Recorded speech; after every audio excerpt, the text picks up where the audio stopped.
Hello, this lecture is on the Yom Kippur War of 1973. Shimon Peres' 1970 book, David Sling, discussed Israel's challenge to survive the totality of Arab hostility, notably economic blockages, military attacks, and terrorism. 3 years later, Arabs launched a surprise attack during Israel's Yom Kippur holiday. It was the one day of the year when Israel was least prepared to defend itself. The 1973 war brought much death and destruction, first to the Israelis and later to the Arabs. In the post-Six-Day War period, clashes continued between Egypt and Israel, known as the War of Attrition, that lasted until August 1970. Egypt sought more weapons, and President Gamal Nasser developed closer relations with the Soviet Union. The communist nation was eager to send large shipments of weapons to Egypt.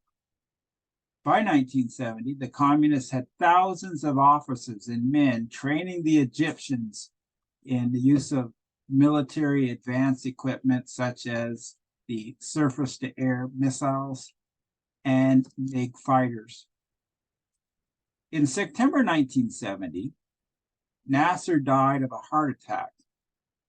The new president was Anwar Sadat, who vowed to reverse the outcome of the Six-Day War and regain territory lost to the Israelis. As for Palestinian leaders, they adopted terrorism as the best way of overcoming the alleged advantage of Israel in conventional warfare. One stunning example for the world to witness was the murder of Israeli athletes at the Berlin Summer Olympic Games in 1972. Palestinian airliner hijackings were also deadly. Israel was on constant alert as Cairo and Damascus continued to radio broadcast hate propaganda. Israeli Prime Minister Golda Meir insisted on keeping the Golan Heights, Sharm el-Sheikh at the Straits of Tiran, and territory along the Jordan as the best method to maintain Israel's territorial integrity and viability.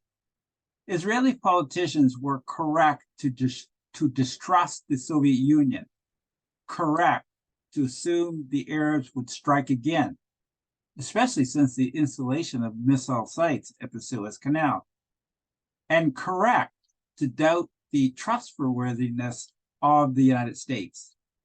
Golda Meir and her government walked a tightrope, keeping the, quote, armament supply routes open with America, and at the same time resisting the demands by the United States that she return all territories taken in 1967, end quote.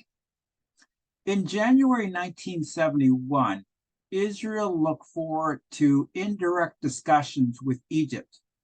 Serving as the United Nations Special Representative, Gunnar Jarring, Swedish ambassador to Moscow, played a key role in this process. The following month, President Sadat extended the ceasefire and discussed the possibility of opening the Suez Canal to international traffic. The reopening of the canal served the interests of everyone. Egypt's economy needed a boost, and the international traffic would stabilize the region and hopefully result in serious peace discussions beneficial to the Israelis. Proposals submitted by Ambassador Jarring to Egypt and Israel on February the 8th centered on Israel withdrawing its forces from the occupied United Arab Republic territory to the former international boundary between Egypt and the British Mandate of Palestine. In return, Egypt would discuss a peace agreement with Israel. The Israelis saw two significant problems with Jaring's efforts. He avoided the issue of Egypt not negotiating directly with Israel, and he underestimated how important it was for Israel not to unilaterally withdraw from the Canal Zone in exchange for Egyptian promises. In early 1972, Sadat declared the decision for war was final. The only unknown was the timing of Israel's defeat. The following year, the Soviets' delivery of Scud surface-to-surface missiles to Egypt put the issue in sharper focus. There were unmistakable signs of war, misread by Israeli intelligence officers believing the Arabs were not militarily ready for a serious attack. On early October 6, 1973, the Israelis received confirmation that the Arabs would attack that very day. It was the Day of Atonement, Yom Kippur. When Israeli Chief of Staff General David Elzar asked for a green light to launch a preemptive airstrike, Golda Meir, with a heavy heart, said no. Quote, "We don't know, any of us, what the future will hold, but there is always the possibility that we will need help, and if we strike first, we will get nothing from anyone." End of quote. That morning, Meir informed U.S. Ambassador Kenneth Keating that an Arab attack was imminent and that Israel would not strike first. Before the end of that day, 80,000 Egyptian soldiers overran Israeli positions along the canal and advanced a few miles into the Sinai. Arab success resulted in heavy losses for Israel. The Egyptians and Syrians coordinated their attacks into the Sinai and Golan Heights in the north. The code name for the operation was Operation Badr, named after the site where the Prophet Muhammad scored his first victory over Arab infidels.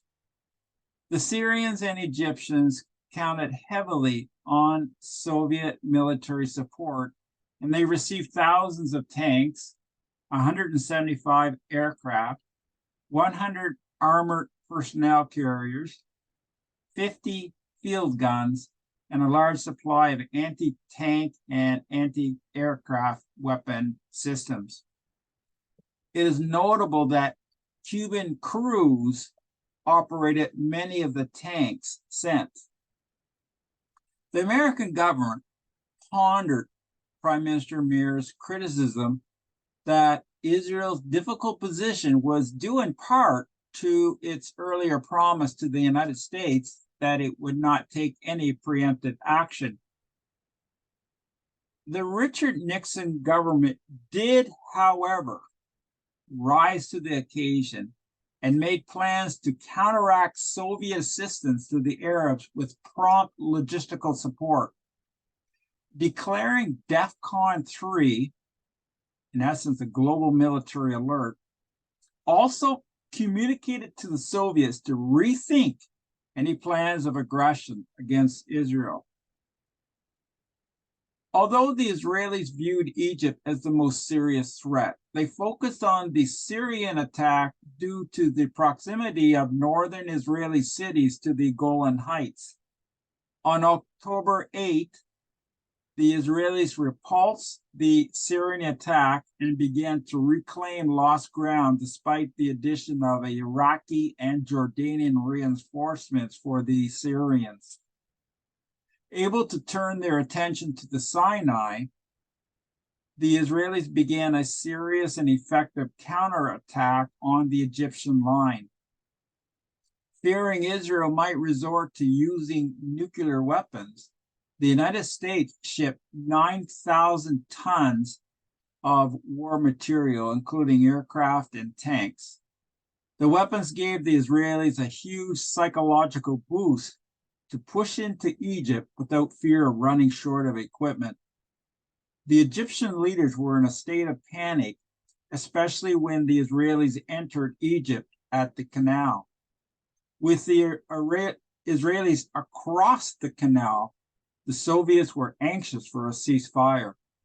The United Nations Security Council called for one on October 22nd, effective immediately.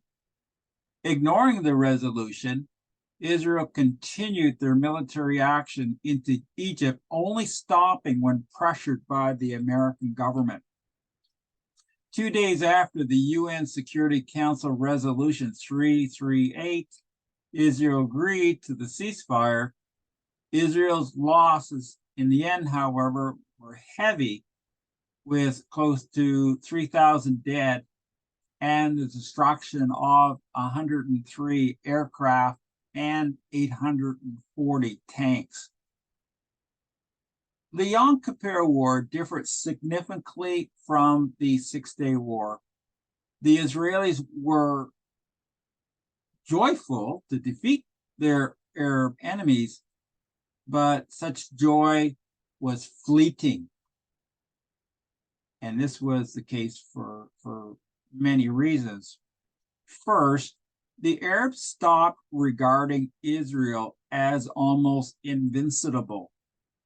Second, the death of close to 3,000 men was a heavy burden for the Israeli people.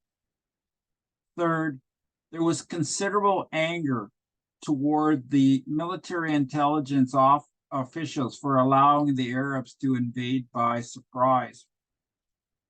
Fourth, the notion of the Suez Canal representing a strong defense line turned out to be a false one. 5, the rise of defense costs spelled economic hardship for the Israelis. 6, there was the realization that Israel would likely have to return land to its enemies in any bargain for peace, a decision that would weaken Israel's security. Finally, it appeared that Israel's friends were fewer and its foes greater in number, a fact demonstrated in the actions of the United Nations. The war altered the dynamics of Palestinian politics. A growing number of Israelis realized that the Palestinian Arabs were no longer going to take a back seat to Egyptian and Jordanian politicians. The Palestinian Liberation Organization became the legitimate representative of the Palestinian people. As the national consciousness of the Palestinians grew, the Israelis needed friends wherever they find them. They had few friends on the international scene. A persisting sticking point was Israel's possession of the West Bank. Some of this criticism was due to leftist activists focusing on the plight of Palestinian refugees and their censure of so-called Western imperialism. In late 1973, American intellectual Michael Novak pointed to ominous signs of anti-Semitism when he asked, is the final destination of the left, after so many romantic but attractive moments, anti-Semitism? But the Israelis had far more serious problems than the anti-Semitism of intellectuals and the media. On the issue of physical survival, Arab governments believed they could lose many wars, while Israel could not afford to lose one. Thank you.